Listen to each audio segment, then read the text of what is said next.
Hello everyone, आज हम लोग देखेंगे बीपीएससी प्रीलिम्स के लिए करंट अफेयर्स। बीपीएससी का प्रीलिम्स का एग्जाम है जो कि इस बार 30 सितंबर 2023 को है। तो मतलब आज से लगभग 30 दिन बाकी है।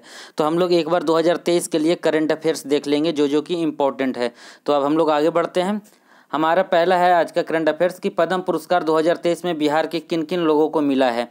तो ये पहला है सुभद्रा देवी, जिन्हें कि पद्म पुरस्कार मिला है कला के क्षेत्र में।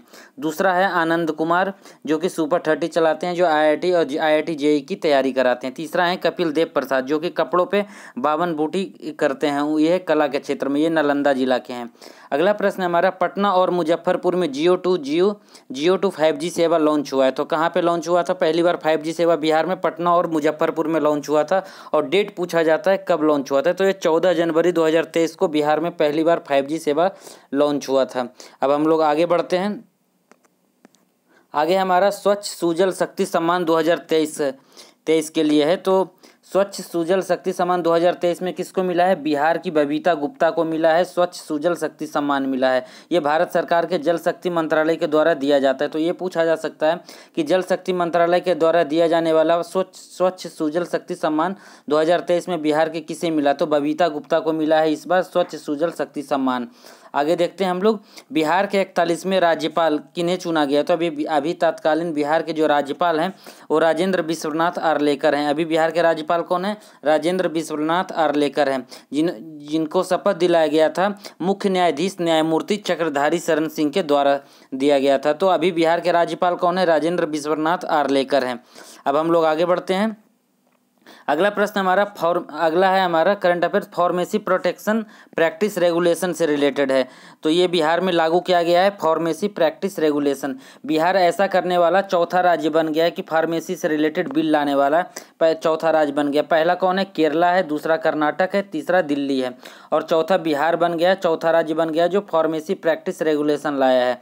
तो जो कि 15 मार्च 2023 को देश के अन्य राज्यों की तरह बिहार में भी फार्मेसी प्रैक्टिस रेगुलेशन 2015 लागू किया गया है। इसके लागू होते ही अब क्या है कि बिहार में फार्मा क्लिनिक खुलने के रास्ता साफ हो गया है और इस क्लिनिक के खुलने से दवा खाने में विक्रेता दवाओं को जानकारी देने पे भी शुल्क वसूलेंगे। तो ठीक है, ये कब शुरू किया गया था? 15 मार्च 2023 को। बिहार चौथा राज्य है जो फार्मेसी प्रैक्टिस रेगुलेशन लागू किया है। आगे देखते हैं हम लोग, गंगा जल आपूर्ति योजना को गया जी डैम को राष्ट्रीय पुरस्कार मिला है। गंगा जल आपूर्ति योजना और गया जी डैम को राष्ट्रीय पुरस्कार मिला है। तो central board of irrigation and power के द्वारा दिल्ली में आयोजित एक समारोह में गंगा जल आपूर्ति योजना और फल्गु नदी पे बना गया जी डैम के लिए क्या दिया गया है? CBIP अवार्ड दिया गया। तो ये हम लोग से पूछा जा सकता है कि CBIP अवार्ड 2022 में बिहार के किन दो संस्थाओं को मिला है? जैसे कि गया जी डैम को मिला है और दूसरा हमारा मिला गंगा जल आपूर्ति योजना को, मतलब 2 योजनाओं को मिला है। आगे देखते हैं हम लोग। अगला हमारा सिमुलेटर मशीन को पेटेंट, ये बिहार के ही हैं। बिहार के एक स्टूडेंट को सिमुलेटर मशीन को पेटेंट करने के लिए ये यूनाइटेड नेशंस के द्वारा ये पेटेंट का अधिकार दिया गया। इनका नाम क्या है? डॉक्टर हिलोल चक्रवर्ती हैं, जिन्हों की सिमुलेटर मशीन को पेटेंट मिला है। अगले हमारा मीठी क्रांति से रिलेटेड है। मीठी क्रांति है जो शहद से रिलेटेड है। इसमें क्या है? 20 मार्च 2023 को बिहार में मीठी क्रांति शहद उत्पादन को बढ़ावा देने के लिए सरकार ने 17 जिलों का चयन किया है। तो ये पूछा जा सकता है बिहार सरकार ने मीठी क्रांति के लिए कितने जिलों का चयन किया? तो 17 जिलों का चयन किया है। मीठी क्रांति किससे रिलेटेड है? तो ये शहद उत्पादन से रिलेटेड है। तो आगे देखते हैं हम लोग। अगले हमारा जस्टिस के विनोद चंद्रन है जो बिहार के पटना हाईकोर्ट के मुख्य न्यायाधीश नियुक्त किए गए। तो ये क्वेश्चन इंपॉर्टेंट है क्योंकि अभी हाल ही में जो प्रोविजन ऑफिसर का जो SI का पेपर हुआ था उसमें भी पटना हाईकोर्ट का मुख्य न्यायाधीश का नाम पूछा गया था। तो ये कौन है? विनोद चंद्रन है, जिन्हें कि पटना हाईकोर्ट का चीफ जस्टिस नियुक्त किया गया है। और अभी बिहार के राज्यपाल कौन है? राजेंद्र विश्वनाथ आर्लेकर हैं। अगले हमारा, बिहार के 10 शहरों के विकास के लिए प्लानिंग एरिया अथॉरिटी जारी किया गया है। तो 28 मार्च 2023 को बिहार के नगर विकास एवं आवास विभाग ने 10 नए विस्तारित शहरों की प्लानिंग एरिया अथॉरिटी को अधिसूचित कर दिया गया है। ठीक है, तो ये पूछा जा सकता है कि कितने शहरों को प्लानिंग एरिया अथॉरिटी के लिए विकसित किया गया है? तो 10 नए शहरों को। आगे देखते हैं हम लोग जल जीवन सर्वेक्षण पे। अगला है हमारा करंट अफेयर्स की जल जीवन सर्वेक्षण से रिलेटेड है। तो इसमें क्या है कि 4 अप्रैल 2023 को केंद्र सरकार की पेयजल एवं स्वच्छता विभाग ने क्या किया है कि राष्ट्रव्यापी रैंकिंग जारी किया है, जिसमें कि जल जीवन सर्वेक्षण से रिलेटेड। इसमें बिहार के 4 जिला टॉप 5 में है। पहला कौन है? समस्तीपुर, दूसरा शेखपुरा, तीसरा सुपौल और चौथा बांका जिला है, जो कि शामिल है जल जीवन सर्वेक्षण में, जो कि टॉप 5 में है। और टॉप 10 में लखीसराय को 9वां रैंक मिला है। तो यह सर्वेक्षण है जो मुख्यतः 4 बिंदुओं पर आधारित है, जिसमें क्या है कि जल की घरों में नल जल की उपलब्धता, नल से मिलने वाले जल की मात्रा, उसकी गुणवत्ता और उसके निरंतरता कितना है। तो इस रैंकिंग में जल जीवन सर्वेक्षण में बिहार के टॉप 5 में 4 हैं डिस्ट्रिक्ट। पहला समस्तीपुर, दूसरा शेखपुरा, तीसरा सुपौल, चौथा बांका। अगले हमारा देश का सबसे लंबा एक्स्ट्रा डोज केबल पुल बनाया जा रहा है। तो राज्य में देश का लंबा एक्स्ट्रा डोज केबल पुल का निर्माण किया जा रहा है, जिसकी लंबाई 22 किलोमीटर है। ठीक है, ये है जो पुल बनेगा पटना छोर से NH30 से सबलपुर में वैशाली के छोर, मतलब पटना से वैशाली को जोड़ेगा। इसलिए देश का सबसे लंबा एक्स्ट्रा डोज केबल पुल का बनाया जा रहा है। इसकी लंबाई 22 किलोमीटर है। अब हम लोग आगे देखते हैं। मुजफ्फरपुर में एथेनॉल प्लांट खुल रहा है। तो बिहार का पहला एथेनॉल प्लांट कहाँ खुला था? पूर्णिया में खुला था। लेकिन दूसरा प्लांट कहाँ खोला जा रहा है? मुजफ्फरपुर में। तो ये क्या है देख लेते हैं। 6 अप्रैल 2023 को मुख्यमंत्री नीतीश कुमार ने दक्षिण बिहार के मुजफ्फरपुर जिले के मोतीपुर में ग्रीनफील्ड अनाज आधारित इथेनॉल प्लांट का उद्घाटन किया। तो ये पूछा जा सकता है एग्जैक्ट कि दूसरा इथेनॉल प्लांट कहाँ शुरू किया गया? तो मोतीपुर मुजफ्फरपुर में किया गया है। आगे देखते हैं। सरकार की इथेनॉल नीति के तहत बिहार में कई ग्रीनफील्ड प्लांट पूरा होने के करीब है। तो दूसरा कौन है? मुजफ्फरपुर। तीसरा नालंदा में भी खोला जाएगा और बेगूसराय में भी खोला जाएगा और बक्सर में भी खोला जाएगा। आगे देखते हैं, जो कि हमारा वेरी वेरी इंपॉर्टेंट क्वेश्चन है कि मरचा चावल को GI टैग मिल गया है। तो ये बिहार के कौन से डिस्ट्रिक्ट से है? ये पश्चिमी चंपारण डिस्ट्रिक्ट से है। ये पश्चिमी चंपारण का जो मरचा चावल है, जिसे GI टैग प्रदान किया गया है। इसमें इसका क्या खूबी क्या है कि इस चावल के दाने का आकार क्या है? काली मिर्च की तरह दिखाई देती है, इसलिए इसे मिर्चा या मरचा राइस के नाम से जाना जाता है। इस चावल के दाने और गुच्छे में एक अनोखी सुगंध होती है, और जो कि अलग बनाती है, और ये अपनी सुगंध और स्वादिष्टता के लिए महत्वपूर्ण है। तो अभी बिहार में हाल ही में बहुत सारे को GI टैग मिला है। इसमें शाही लीची को मिला है, कतरनी चावल को मिला है, मगही पान को मिला है, जर्दालू आम को मिला है, सिलाव खाजा को भी मिला है जो कि नालंदा से, मिथिला मखाना को भी मिला है जो कि दरभंगा और मधुबनी से, जिन्हें GI टैग प्राप्त हुआ है। तो ये बिहार का 7वां उत्पाद है जिसे GI टैग मिला है। तो आप लोग एक बार देख लीजिएगा, ये इंपॉर्टेंट है कि मरचा चावल है जो कि पश्चिमी चंपारण का इससे रिलेटेड है कि इसको GI टैग प्राप्त हुआ। आगे देखते हैं हम लोग। आगे है दरभंगा एम्स है जो बिहार का दूसरा एम्स बनेगा। तो दरभंगा एम्स है जो बिहार का दूसरा एम्स बनेगा। पहला कौन सा है? पहला पटना में एम्स खुला था, अब दूसरा एम्स कहाँ? दरभंगा में खुलेगा। अगला है हमारा अंजनी कुमारी से रिलेटेड कि बिहार के जमुई की अंजनी कुमारी ने बेंगलोर में आयोजित इंडिया ग्रैंड प्रिक्स में भाला फेंक में स्वर्ण पदक जीता है। तो ये पूछा जा सकता है अंजनी कुमारी है जो किस खेल से रिलेटेड है? तो ये भाला फेंक से हैं, जैवलिन थ्रो से हैं। अब आगे देखते हैं हम लोग।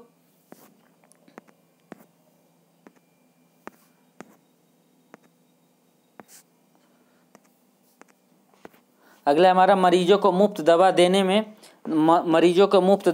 में क्या है? बिहार दूसरे नंबर पे। पहले नंबर पे कौन है? राजस्थान है। तो मरीजों को मुफ्त दवा देने में पहले नंबर पे राजस्थान है, दूसरे पे बिहार है, तीसरे पे तेलंगाना है। तो ये पूछा जा सकता है कि मरीजों को मुफ्त दवा देने में बिहार का कौन सा स्थान है? ये दूसरे स्थान पे है। आगे है कि नालंदा विश्वविद्यालय के हाल ही में नए कुलपति नियुक्त किया गया। उनका नाम क्या? अरविंद पनगड़िया है, जो कि इससे पहले नीति आयोग के उपाध्यक्ष थे। जब नीति आयोग बना था 1 जनवरी 2015 को, तो सबसे पहली बार इन्हें ही नीति आयोग के उपाध्यक्ष बनाया गया था। इसके अध्यक्ष कौन होते हैं? प्रधानमंत्री होते हैं।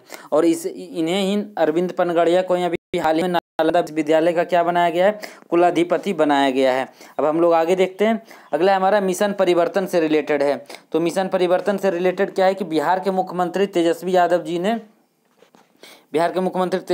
जी ने क्या किया शुरू कि सभी मेडिकल कॉलेजों और अस्पतालों के सेहत में सुधार के लिए मिशन 60 या मिशन परिवर्तन लॉन्च किया है। तो मिशन परिवर्तन पूछा जा सकता है क्या है? तो मेडिकल कॉलेज की सेहत में सुधार करना है। और क्या इसमें करना है? साफ सफाई, मरीजों के बैठने की व्यवस्था, और मे आई हेल्प यू डेस्क स्थापित करना, और क्या मरीज फ्रेंडली बनाना। तो ये पूछा जा सकता है मेडिकल सेक्टर से रिलेटेड है। ये अस्पतालों को सुधारना, साफ सफाई रखना, मे आई हेल्प यू ऐसा डेस्क स्थापित करना, मिशन परिवर्तन रिलेटेड है। इसका उद्घाटन किनके द्वारा किया गया है? शुरू तेजस्वी प्रसाद यादव, जो कि हमारे उप मुख्यमंत्री हैं।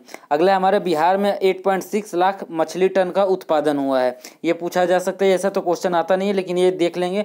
बिहार में मछली उत्पादन में 8.6 लाख टन मछली का उत्पादन हुआ है। आगे देखते हैं हम लोग। जमीन रजिस्ट्री के लिए बिहार सरकार ने हाल ही में क्या किया है, बिहार सरकार ने अनिवार्य कर दिया, आधार अनिवार्य कर दिया है। अब जब भी आप ज़मीन खरीदने जाते हैं या बेचने जाते हैं उसके लिए आधार अनिवार्य कर दिया। इससे क्या होगा कि प्रदेश में आधार प्रमाणीकरण अनिवार्य होने से संपत्तियों के गुमनाम लेन देन पर रोक लगेगी। अगला क्या है, गंगा महाआरती विश्व रिकॉर्ड में दर्ज हुआ है। क्या हुआ है कि 7 मई 2023 को IDPTS द्वारा पटना के कलेक्ट्रेट घाट पर आयोजित 11 दिवसीय गंगा उत्सव कार्यक्रम का उद्घाटन किया, जिसमें कि महाआरती ने विश्व रिकॉर्ड दर्ज किया है। ये कब किया गया था, 27 अप्रैल को शुरुआत हुआ था इसको। अब हम लोग आगे देखते हैं। गौतम कुमार को कैलिफोर्निया में हैंसन लीडरशिप के लिए चुना गया है। तो एक मसोढ़ी के हैं कि एक दिहाड़ी मजदूर के बेटे हैं जिन्होंने कि क्या गौतम कुमार को उन्हें हैंसन लीडरशिप फेलोशिप के लिए चुना गया है। अगला क्या है, बिहार में पहली बार अंतर्राष्ट्रीय फिल्म महोत्सव का आयोजन हो रहा है। बिहार में पहली बार अंतर्राष्ट्रीय फिल्म महोत्सव का आयोजन कहाँ किया जा रहा है, सारण में किया जा रहा है। सारण में पहली बार अंतर्राष्ट्रीय फिल्म महोत्सव का आयोजन किया जा रहा है, सारण के छपरा में किया जा रहा है। आगे देखते हैं हम लोग। प्रत्येक पंचायत में खाद्य प्रसंस्करण इकाइयाँ खोली जाएगी। तो बिहार सरकार के द्वारा बिहार उद्योग विभाग में प्रधानमंत्री सूक्ष्म खाद्य उद्योग यूनियन योजना के तहत राज्य के सभी पंचायतों में खाद्य प्रसंस्करण उद्योग की स्थापना की जाएगी। अगला क्या है हमारा, ऑस्ट्रेलिया में मेयर बनने वाले पहले भारतीय कौन बने हैं। तो ऑस्ट्रेलिया में मेयर बनने वाले पहले भारतीय कौन बने हैं, समीर पांडे हैं, जो कि ऑस्ट्रेलिया में मेयर बनने वाले पहले भारतीय बने। तो ये पूछा जा सकता है। आगे देखते हैं हम लोग राज्य अंडर-11 बालिका शतरंज चैंपियनशिप के बारे में है कि 1 जून 2023 को सारण जिले के छपरा की रहने वाली मोहिनी ने क्या किया, बिहार शतरंज एसोसिएशन द्वारा सिवान में आयोजित राज्य अंडर-11 में गर्ल्स चैंपियनशिप में खिताब जीत लिया। अगला क्या है, बिहार का है जो पटना पहला नगर निगम बन गया है, जो कि सेंट्रल बोर्ड डिजिटल करेंसी का यूज करने वाला पहला नगर निगम कौन बना है, पटना बना है। पटना नगर निगम बना है जो कि डिजिटल करेंसी यूज करेगा। आगे देखते हैं हम लोग। अगला है, बिहार रत्न सम्मान से सोनी चौधरी को सम्मानित किया गया है। तो बिहार रत्न सम्मान से मैथिली लोक गायिका सोनी चौधरी को बिहार रत्न सम्मान से सम्मानित किया गया है। आगे देखते हैं हम लोग बिहार रत्न सम्मान से ही। अगला है, BSEB मोबाइल ऐप से रिलेटेड है कि बिहार स्कूल जो एजुकेशन बोर्ड है उसके मैट्रिक और इंटर से सभी स्टूडेंट को मदद के लिए एक BSEB Bihar state education board mobile app शुरू किया गया है। आगे है, विश्व का सबसे ऊंचा शिवलिंग कहाँ स्थापित किया जा रहा है, पूर्वी चंपारण में किया जा रहा है। पूर्वी चंपारण में भी कहाँ, केसरिया चकिया पथ पे किया जा रहा है। विराट रामायण मंदिर का निर्माण किया जा रहा है। इसमें क्या रहेगा, दुनिया का सबसे भारी इसमें क्या रहेगा, शिवलिंग रहेगा, जिसका वजन लगभग 200 टन रहेगा। तो विश्व का सबसे ऊंचा शिवलिंग का निर्माण कहाँ किया जा रहा है, बिहार के पूर्वी चंपारण में किया जा रहा है। आगे देखते हैं, राज्य का सबसे बड़ा ब्लड बैंक कहाँ खुल रहा है। तो राज्य का सबसे बड़ा ब्लड बैंक कहाँ खुल रहा है, मुजफ्फरपुर में खुल रहा है। राज्य का सबसे बड़ा ब्लड बैंक खुल रहा है। आगे देखते हैं हम लोग।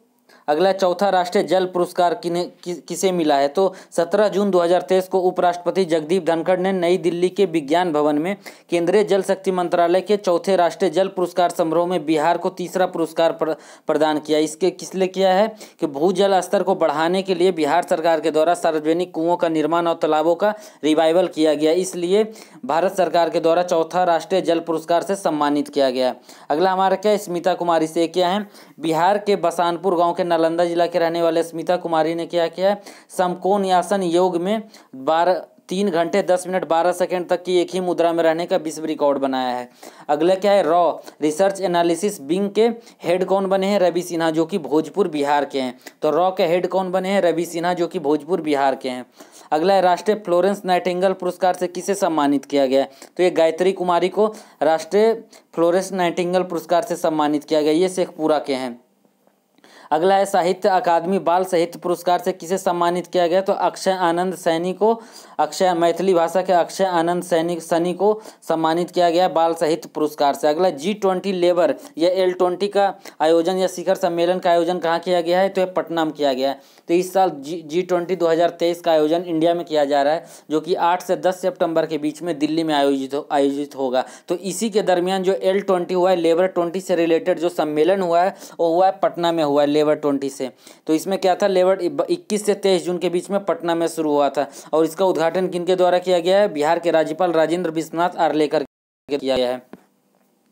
आगे देखते हैं हम लोग कि मुख्यमंत्री नीतीश कुमार की जीवनी का लोकार्पण किया गया। तो मुख्यमंत्री के नीतीश कुमार के जीवन पे एक बुक नया लॉन्च हुआ है, जो कि इस बुक का नाम है नीतीश कुमार अतरंग दोस्तों की नज़र। तो ये लिखा गया है उदयकांत जी के द्वारा, जो कि बिहार राज्य आपदा प्रबंधन प्राधिकरण के उपाध्यक्ष हैं। तो बुक का क्या नाम है, एक बार देख लीजिएगा, नीतीश कुमार अतरंग दोस्तों की नज़र, ये बुक का नाम है। ये लिखा क्या किनके द्वारा गया, उदयकांत के द्वारा। ये उद्घाटन किसके द्वारा किया गया था, ये लालू प्रसाद यादव जी के द्वारा किया गया था, जो बिहार के पूर्व मुख्यमंत्री हैं। अगला हमारा सर्वश्रेष्ठ विधायक डॉक्टर शकील खान को चुना गया है। तो बिहार विधानसभा में कांग्रेस विधायक डॉक्टर शकील अहमद खान को देश का सर्वश्रेष्ठ विधायक चुना गया है। तो देश का सर्वश्रेष्ठ विधायक किन्हें चुना गया है, डॉक्टर शकील अहमद को, जो कि कांग्रेस पार्टी से बिलोंग करते हैं। इन्हें राष्ट्रीय विधायक सम्मेलन मुंबई में ये सम्मान प्राप्त हुआ है। आगे देखते हैं हम लोग कि नीति आयोग का रिपोर्ट आया, इसमें यह बताया गया है कि बिहार से लगभग 2,25,00,000 लोग गरीबी से बाहर हुए हैं, जो कि पूरे देश का 16.65% है। जो कि जितने भी 13 करोड़ लोग गरीबी से बाहर निकले हैं, उसमें से सबसे ज़्यादा बिहार में ही निकले हैं, जिसकी पूरी जनसंख्या है 2.25, इतने लोग 2.25 करोड़, मतलब 2.25 करोड़ लोग गरीबी से बाहर निकले हैं, जो कि 16.65% है। आगे देखते हैं, अब 6 लेन के द्वारा पटना गया डोभी रोड से जुड़े गए एम्स। अब क्या है कि एक नया एलिवेटेड पटना गया डोभी रोड पे क्या है, एक रोड बनाया जा रहा है 6 लेन, जो कि जोड़ेगा एम्स को। तो ये हमारा आज ये पूरा करंट अफेयर्स था 2023 से रिलेटेड। इसके बाद हम लोग देखेंगे बिहार का बजट और सर्वे, जो कि इंपॉर्टेंट है। तो थैंक यू एवरीवन।